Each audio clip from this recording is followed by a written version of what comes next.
Good evening, everyone.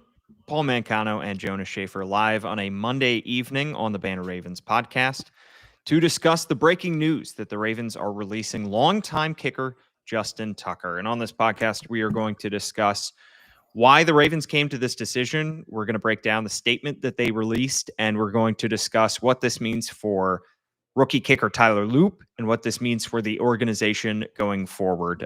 Thanks so much for tuning in. If you're watching live on X or on YouTube, please give us a thumbs up, or to say 5-star review on your Banner Ravens podcast feed, wherever you are getting it. Jonas, the Ravens came to this decision on Monday, May 5th, that they are going to release their longtime 13-year NFL veteran kicker, Justin Tucker. He is the most accurate kicker in NFL history in terms of percentage. He is a Super Bowl champion, won the Super Bowl with the Ravens in 2013, and he has put up incredible career numbers during his time in Baltimore. He is coming off perhaps his worst season as a professional, but the Ravens mere months ago instilled confidence in him, and then they went out and drafted a kicker in the 6th round.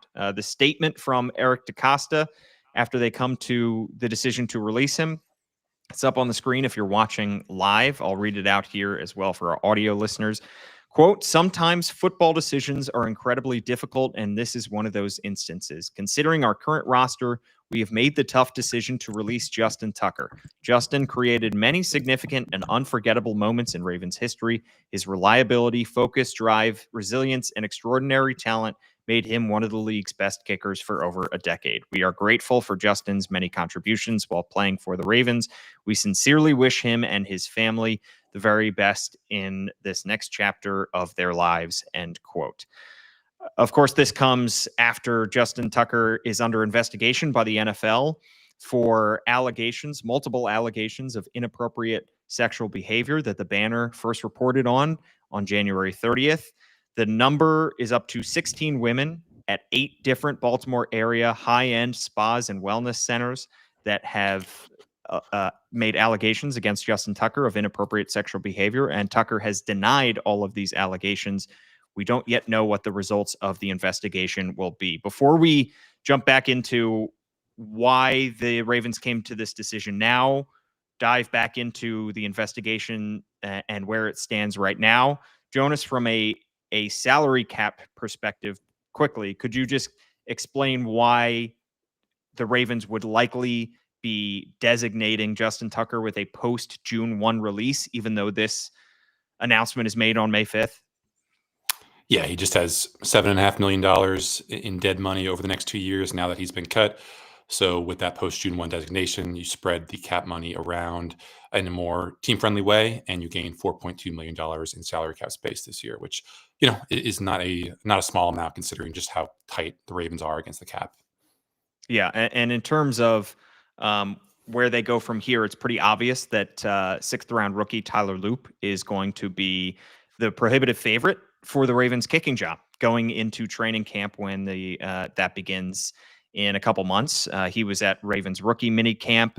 He was widely regarded as one of the best kicking prospects in this draft, and a lot will be placed on his shoulders. But in terms of the Ravens' decision to move on from Justin Tucker now, back on January 30th is when the first part of the Banner's investigation into Justin Tucker began. At that point, it was 6 massage therapists at 4 Baltimore area high-end spas and wellness centers that had accused Tucker of inappropriate sexual behavior. As mentioned, that total is now up to 16 women at 8 different establishments. Those establishments include the Ritz-Carlton in the Inner Harbor, the Four Seasons in Harbor East in Baltimore. And 2 spas say Tucker's behavior was so egregious that they banned him from returning. And Tucker immediately denied those allegations in a statement that he posted on X, and he has continued to deny those allegations. The NFL began investigating Tucker in February. We still don't know the status of that investigation. The NFL likes to keep these things close to the vest. The Ravens have not given us any indication when they have spoken with us publicly about the status of that investigation. Eric DeCosta and John Harbaugh spoke about these allegations at the NFL Combine a couple of months ago. Eric DeCosta called these allegations, quote, serious and concerning. But Jonas, we were under the impression that the Ravens would wait until the results of the NFL's investigation became known before making a decision on Tucker's future. And it is especially important to mention that the very first line of this statement by the Ravens calls the decision to release Justin Tucker a football decision. In terms of timing, in terms of messaging, what do you make of the Ravens' announcement that they are releasing Justin Tucker today? I mean, let's not limit it to the timing or the messaging of this. This whole thing is just a mess, from the seriousness of the allegations to the mixed messaging that we've gotten from the Ravens, with Sashi Brown saying that they would indeed wait until the NFL finishes investigation to make a decision on Justin Tucker's football future, to the you know somewhat disingenuous message that the Ravens put out that's attributed to Eric DeCosta about how this is a football decision, knowing full well that everything else is swirling around him, to now just the huge amount of pressure that they've placed on Tyler Loop. And you could say that that last bit was going to be inevitable, but um, you know, he is now not just having to fight for his NFL life, which for any rookie kicker, um, much less one drafted in the sixth round, is a huge amount of pressure. But he's also going to have to deal with just the specter of Justin Tucker and the lingering, dark clouds that are not going to go away anytime soon. Like, he's going to have to answer questions about this whole situation, rightly or wrongly. That's just how media narratives come about. So this whole thing is just a mess. And obviously, you feel for the alleged victims in this case. Um, you want the best for Ravens fans who have wedded themselves, a lot of them, to the idea of Justin Tucker being this wholesome Renaissance man who devout Catholic, classically trained opera singer, Mr. Clutch, and it's just a very, very, very messy divorce. And I don't think anyone comes out of this smelling like roses or anything close to roses. Yeah, and you said, certainly you mentioned the fan sentiment towards the women who have come forward in this instance, and Tucker himself has denied the allegations multiple times over. But in an interview that he did back in February with Outkick, he Interview. said, a statement essentially released to Outkick. He said, quote, "It devastates me to know that anyone I have worked with would not have felt respected and valued as a professional, but more importantly, as a person. And to anyone who has felt otherwise, I am sorry," end quote. So, on one hand, he called these allegations completely false and hurtful to him and his family. And then about a month later, he offered an apology to anyone who may have felt not respected during massage treatments. In terms of how these allegations were made known, how the Banner reported this story, by the way, I want to refer people to a podcast that Jonas and I did when these allegations were first became known at the end of January, with the reporters Justin Fenton, Brenna Smith, and Julie Sharper, because they offered a lot of insight into how they reported this story from beginning to its ultimate published date. So go back and listen to that episode. Go back and watch that episode. It's incredibly insightful. But Jonas, in terms of the Ravens statement, I mean, you said it. They made no mention of the allegations. In the first line, they called it a very difficult football decision. It was done after Tyler Loop was added to the roster, so it allowed the Ravens to move on from Justin Tucker while still having another kicker on the roster.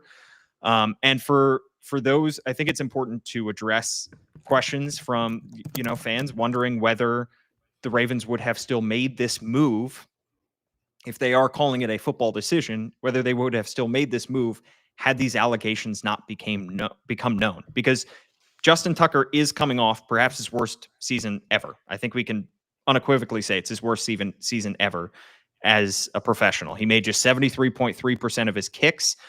He struggled in big games. He struggled to help the Ravens win games down the stretch. He struggled with extra points. He struggled from distance. It was his worst season statistically.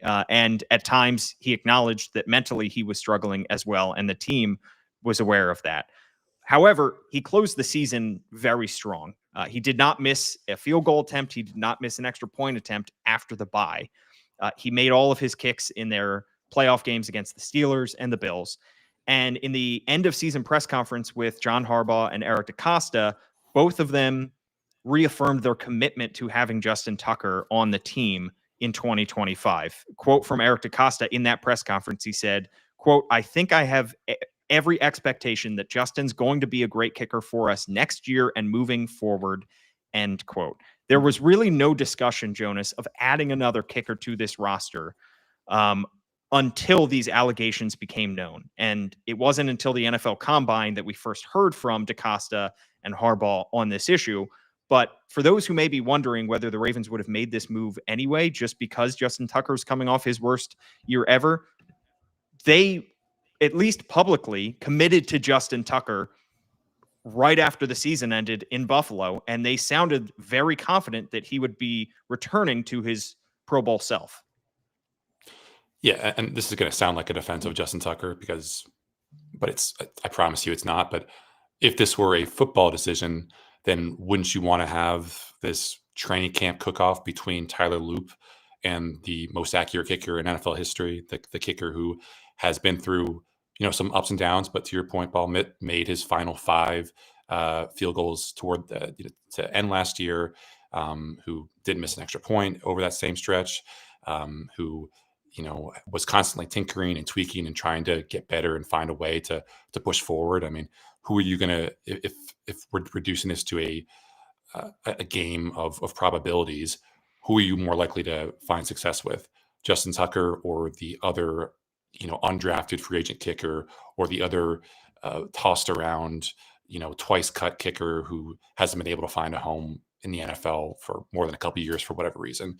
The answer would be Justin Tucker, if not for the allegations that have been hanging around him. So for them to call this a football decision, considering everything we know, considering everything that we've asked them about, considering just how seriously they have talked about how they have considered the allegations and the accusations and this NFL inquiry, it just, that's why journalism is important. And not to get on my high horse or anything, but it's I would encourage people to know the source of news that they're reading, because while we were putting out all this great, I think, important journalism about Justin Tucker, it took the Ravens and their team website, who's full of good people, but is run by people at a higher pay grade who make these kinds of editorial decisions, how many weeks, how many months to mention that anything was wrong in Ravens land with Justin Tucker. So, I understand why people, would see the Mike Green, for instance, interview yesterday and get pissed at Ravens reporters for asking variations of the same question over and over about a player who has faced, sexual assault allegations. But it's important that we ask these questions, because you never know when people are going to have their, credibility tested or their track record proven in some way. You have to get people on the record at some point, and you have to, assume that what people is telling you is the truth. And if it's not, you have to go out and find out the alternatives. And it's just, this whole thing has just been, I think, a disaster for the Ravens. And I think the timing of this is certainly not coincidental. This was the last media availability for a good long while. I don't think we're going to get the Ravens probably until the end of the month when OTAs catch up. So by that time, they'll have coached their players and their coaches up to basically give the kind of non-answers that Mike Green gave yesterday and attempt to move forward from what has been a pretty embarrassing offseason for them. But that's how they roll. That's how they've decided to roll with this situation that certainly they didn't see coming, and the NFL probably didn't see coming either. Yeah, and you mentioned the first media availability with Ravens reporters for second round pick Mike Green, who has 2 allegations of sexual assault against him, which he has denied. And the comments, the questions from people following the team about the timing of the questions for Mike Green coming a week after the draft. Mike Green was not made available to reporters the night he was drafted, the day after he was drafted. We are, in many cases, at the mercy of when these players, when these coaches, when these front office members are made available to us. And so without the ability to, speak to, ask questions of the top decision makers for a long while, like you said, Jonas, certainly, the fact that this decision comes shortly after that last opportunity would be hardly coincidental, I think you could say. It's also important to note that from a salary cap perspective for the Ravens, them moving on from Justin Tucker does carry salary cap implications, despite the fact that they are able to save themselves some money in terms of designating him with a post June 1 release, which we assume that they will do. He still does carry dead cap in both 2025 and 2026. So it's not ideal. Not many teams are carrying dead cap for their kickers, regardless of if they have a rookie. It's just not something that teams like to do. And so if teams have the ability to stay with their kicker that they're paying, they will take every opportunity to do so. And so to, again, refer to this as a football decision also ignores the fact that the Ravens are eating money in order to move on from Justin Tucker.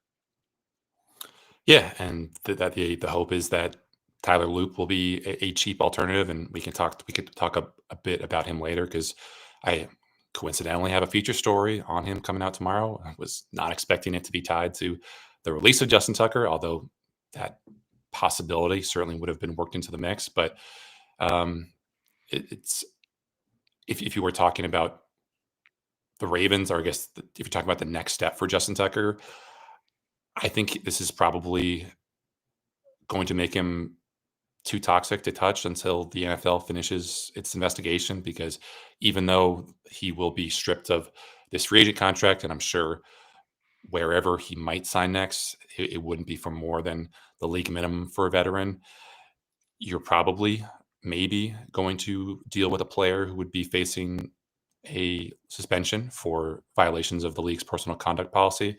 We don't know how many games that would be for, but considering just how long Deshaun Watson got his ban for a similar kind of alleged offense, it's not hard to imagine that it would be somewhat substantial. We saw just how sensitive teams were to the sexual assault allegations that Mike Green had, that every team in the NFL, including the Ravens, passed over him at least once in the draft. So, and then you throw in all that, just the fact that Justin Tucker is 35. Justin Tucker is coming off the worst season of his career. His long range accuracy has suffered. Maybe he's not as valuable as he once was because he has to be a little bit more precise with some of the kickoffs, with the new dynamic kickoffs, and he can't just boot the ball out of the end zone every time. So this is very much a distressed asset in terms of football salary cap terms. And obviously the bigger focus here should be on the alleged victims, but Justin Tucker is the bold-faced name here, and I just don't know when the next move for him might percolate, and just how long where that might be, because teams do get desperate for kicking help, and few candidates, few potential free agents would be as ballyhooed as Justin Tucker. But man, you're talking about a guy who's been dragged through some pretty muddy headlines for about 2 or 3 consecutive months at this point.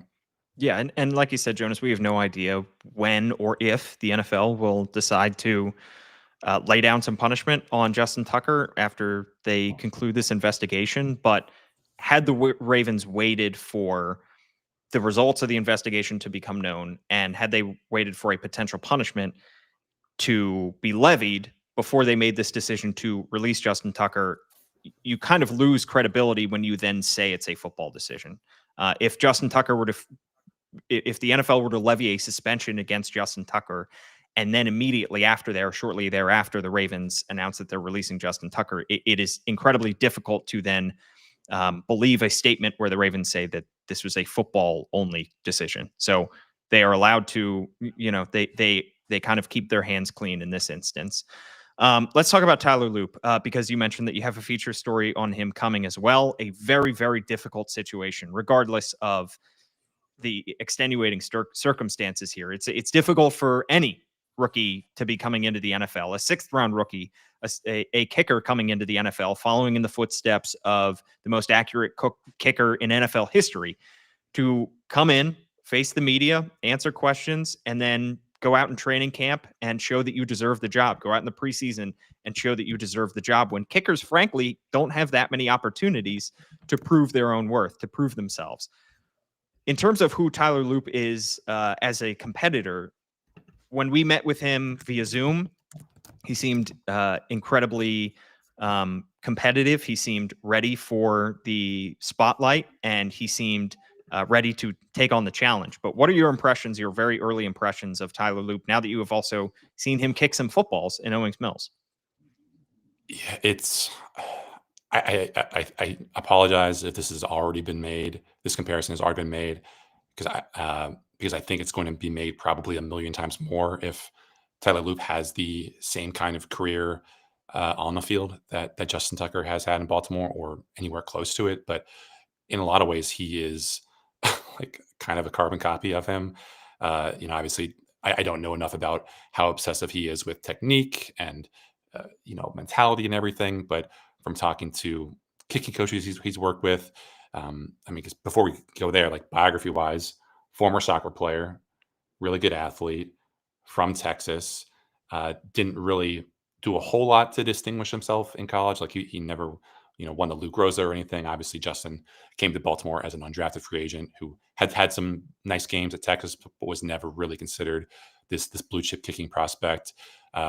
Both perfectionists, huge leg for Tyler Loop, which I think is something that Justin really didn't have at the start of his career. It's something that he kind of worked on to hone. I think he kind of hit up Mike Vanderjagt or Adam Vinatieri or one of the legends of the game and asked for their help in boom, becoming a bigger leg. And obviously that came with him becoming a guy who could nail a 66-yarder at the death against the Detroit Lions in that incredible 2021 game. But I think probably also just for a lot of people, most saliently, like they're big into their faith. When I talked to Arizona's defensive coordinator, who coached special teams last year for the Wildcats, he said like the thing that he's bonded the most over with Tyler Loop was their faith. And obviously that has been such a hallmark of Justin Tucker's public image, is just him being this devout Catholic who not just sings opera, but sings opera for Catholic charities. And you got the sense that they're, both kind of these happy-go-lucky guys, very, very happy to be where they are in the world. Justin Tucker married young. I think Tyler Loop's already engaged. So it's going to be interesting. There was a lot of confidence from the Arizona coach that I talked to that he could be a guy that you could rely on in the clutch, who could kick through nasty conditions, which are obviously so prevalent in the AFC North. You're saying that they would always do kind of high pressure situations at the start of practices and at the end of practices, with the stakes usually being like, if you miss it, the team runs. If you don't, it's just a normal end of practice. And he said that Tyler Loop never had the team do sprints because of a bad miss. And athletically, I think a pretty special kicking prospect. The coach speculated that he might have run in like the low 4.4s if he ran the 40, which would have been faster than Tedoroa McMillan, which is pretty funny. But obviously, it's when you think about the iceberg of NFL kickers, NFL players, like just the top 10% is the athletic profile, and the bottom 90% that's submerged might as well be mentality, because he's going to face failure. He's going to face incredibly high stakes, higher than he ever faced at Arizona. And it's not, can you hit the extra point? It's what do you do when you miss an extra point, or what do you do when you miss 2 of 3 in a game? And what do you do when maybe it feels like your life outside of football is spiraling a little bit? And how can you kind of build this cocoon for yourself and keep the main thing? So there's still a lot that we don't know about Tyler Loop. Hopefully my story tomorrow can shed a little bit of light about what kind of person he is, what kind of player he might be. But obviously, I don't envy anyone stepping into these huge footsteps. I mean, we could spend like 5 minutes just rattling off Justin Tucker's list of accomplishments, because it is incredibly impressive just to hear it regurgitated. It certainly is. And like you said, it's an incredibly difficult position on the football field, regardless of your status in the NFL. I mean, Justin Tucker was in his 13th year publicly going through some issues with, his ability to stay in games and his ability to put kicks behind him. If somebody as accomplished as Tucker or as some of the greats in the NFL go through that, it's hardly fair to expect a rookie not to go through that at some point. So I'm sure there will be some ups and some downs for Tyler Loop. Whether it's in training camp, whether it's in preseason, whether he wins the job at the start of the regular season and has to go out there immediately and start making high pressure kicks. But it's going to be a fascinating storyline to follow, and we're going to have it completely covered on the BaltimoreBanner.com, where you can subscribe $1 for 6 months.